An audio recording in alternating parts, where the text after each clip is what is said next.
তার প্রথম প্রমাণ হচ্ছে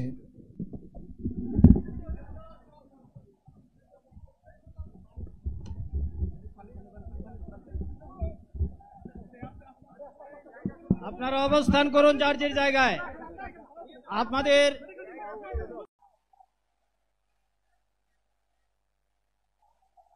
আসসালামু আলাইকুম ওয়া রাহমাতুল্লাহ। আলহামদুলিল্লাহি রাব্বিল আলামিন ওয়াসসালাতু ওয়াসসালামু আলা রাসূলিহিল কারীম ওয়া আলা আলিহি ওয়া সাহবিহি ওয়া আহলি বাইতি আজমাইন। বাংলাদেশ জামাত ইসলামী কর্তৃক আয়োজিত আজকের এই জাতীয় সমাবেশে উপস্থিত সম্মানিত জাতীয় নেতৃবৃন্দ, বন্ধু সংগঠনের নেতৃবৃন্দ, শহীদ পরিবারের গর্বিত সদস্যবৃন্দ, 24 জুলাই যোদ্ধাবৃন্দ, আপামর দেশবাসী এবং আমার সাংবাদিক বন্ধুগণ, আমি সর্বপ্রথম মহান রবের দরবারে শুকরিয়া আদায় করছি। ফ্যাসিবাদের পতনের পর অত্যন্ত অনুকূল পরিবেশে আল্লাহ রাব্বুল আলামিন আজকের এই সমাবেশটি করার আমাদেরকে তৌফিক এনায়েত করেছেন, আলহামদুলিল্লাহ। 2 দিন আগে ঝড় দ্বারায় বৃষ্টি ঝরেছে। অনেকে আশঙ্কা করেছিলেন কি হবে, মানুষগুলা সেদিন কি শান্তিতে বসে 2টি কথা শোনার সুযোগ পাবে। আল্লাহ রাব্বুল আলামিন আজকের দিনটা অনেকটা এয়ার কন্ডিশন করে দিয়েছেন, আলহামদুলিল্লাহ। বৃষ্টি নেই, তীব্র রোদও নেই। আল্লাহ তাআলার পক্ষ থেকে তার গোলামদের প্রতি এই যে মেহেরবানি, এর জন্য নত শিরে আরেকবার আমি শুকরিয়া আদায় করছি, আলহামদুলিল্লাহ। সম্মানিত বন্ধুগণ, যাদের ত্যাগ এবং কুরবানির বিনিময়ে 15.5 বছরের কঠিন অন্ধকার যুগের যাতাতলে পিষ্ট হয়ে যারা তিলে তিলে দুনিয়া থেকে নির্যাতিত হয়ে বিদায় নিয়েছেন, অপশক্তির বিরুদ্ধে প্রতিবাদ করতে গিয়ে বিদায় নিয়েছেন, যারা লড়াই করে আহত হয়েছেন, পঙ্গুত্ব বরণ করেছেন, আমরা তাদের সকলের কাছে গভীরভাবে ঋণী। মহান আল্লাহর দরবারে তৌফিক চাই, বাংলাদেশ জামাতে ইসলামীর অস্তিত্ব যতদিন থাকবে আল্লাহ যেন তাদের ঋণ পরিশোধ করার শক্তিটাও ততদিন আমাদেরকে দান করেন। আমি গভীর পরিতাপের সাথে আপনাদেরকে জানাচ্ছি, আজকের এই বিশাল সমাবেশ আয়োজন করতে গিয়ে আমাদের 3 জন ভাই ইতিমধ্যেই দুনিয়া থেকে বিদায় গ্রহণ করেছেন। খুলনার দাবকুপ উপজেলার আমির জনাব মৌলানা আবু সাইদ বিদায় নিয়েছেন। পাবনার বয়োজ্যেষ্ঠ একজন মুরব্বী জনাব মুস্তাফিজুর রহমান, তারা এই আয়োজনে আসতেই পারেননি। আসার পথেই আল্লাহ তাআলা তাদেরকে তার কাছে তুলে নিয়েছেন। আরেকজন ভাই এখানে অসুস্থ হয়ে তিনিও ইন্তেকাল করেছেন, শাহ আলম।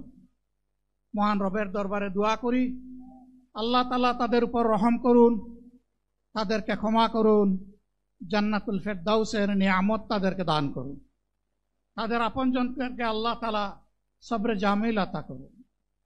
সম্মানিত ভাইয়েরা, আবু সাইদরা যদি বুক পেতে না দাঁড়াতো, এই জাতির মুক্তির জন্য যদি বুকে গুলি লুফে না নিত, হয়তোবা আজকের এই বাংলাদেশটা আমরা দেখতাম না।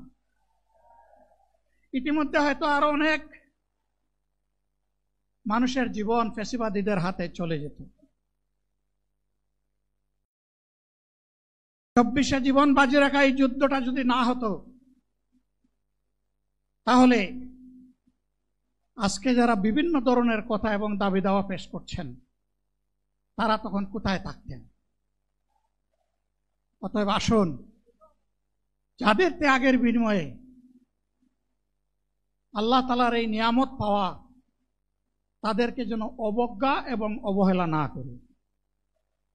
শিশু বলে তাদেরকে যেন তুচ্ছ তাচ্ছিল্য না করি, অহংকার বলে অন্য দলকে যেন তুচ্ছ তাচ্ছিল্য না করি, অরাজনৈতিক ভাষায় আমরা যেন কথা না।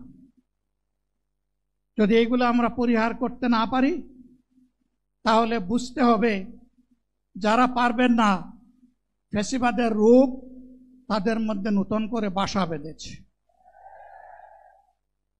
আমরা আশা করব আমরা এগুলা করব না, কেউ এগুলা করবে না, বরঞ্চ রাজনৈতিক শিষ্টাচার রক্ষা করে জাতীয় ঐক্যের বীজতলাটা আমরা সবাই মিলে একসাথে তৈরি করব ইনশাআল্লাহ। সম্মানিত ভাইয়েরা, আসরের নামাজ আসন্ন, আরো অনেক বক্তা ছিলেন, তাদেরকে আমরা দিতে পারি নাই, আমরা দুঃখিত। এজন্য আমার লম্বা কথা বলার সুযোগ নেই।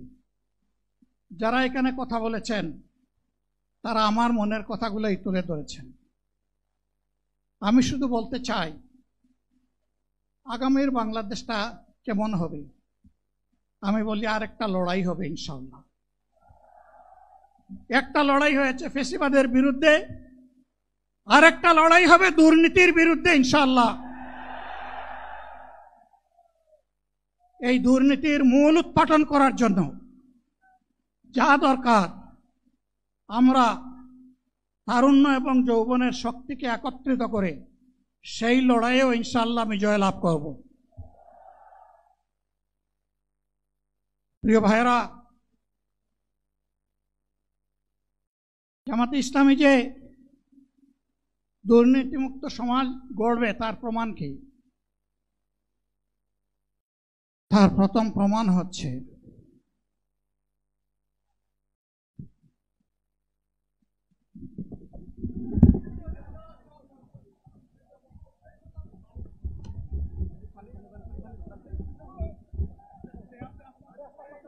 আপনারা অবস্থান করুন যার যার জায়গায়। আপনাদের